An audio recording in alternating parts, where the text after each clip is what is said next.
দুঃশাসন, অমানবিকতা, পরিতোষণের যে রাজনীতি বাংলাদেশের বুকে শেখ হাসিনা, খুনি হাসিনা এবং তার দল এবং তার দোসররা বাংলাদেশের বুকে চালিয়েছে, আজকে তার বিচারের দিন।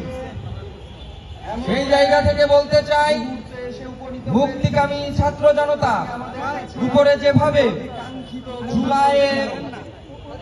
জুলাইয়ে গুলি চালিয়ে তাদের বুকের তাজা রক্ত কেড়ে নিয়েছিল অনেক মায়ের খুনে ধরা একটি মাত্র সন্তানও, অনেক শিশু নারীর জীবন তারা কেড়ে নিয়েছিল। সেই জায়গা থেকে বলতে চাই, প্রায় 2000 যে শহীদ, 30,000-এর অধিক যে আহত ভাই বোনেরা আজকে তাকিয়ে আছে যে তাদের যে কেড়ে নেওয়া জীবন, সুন্দর জীবনের যে পরিসমাপ্তি খুনি শেখ হাসিনা ঘটিয়েছিল, সেই পরিসমাপ্তির বিচার আজ কি হবে? আমরা বলতে চাই, শুধুমাত্র একবার ফাঁসি দিলে এই রায় যথার্থ হবে না। 2000 মানুষের বিনিময়ে যদি 2012 ফাঁসি দেওয়া হয়, এই অন্যায়ের যথার্থ বিচার হবে না।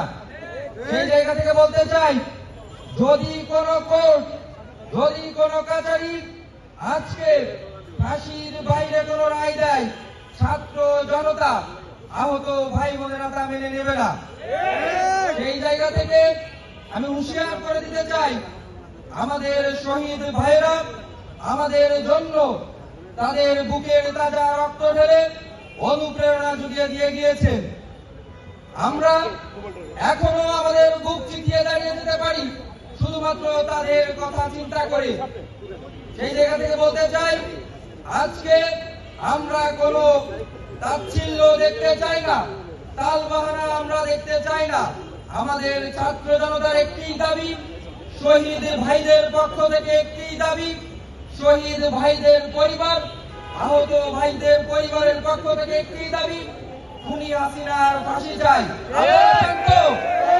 এই ফাঁসি ফাঁসি ফাঁসি চাই, খুনি হাসিনার ফাঁসি চাই, ফাঁসি ফাঁসি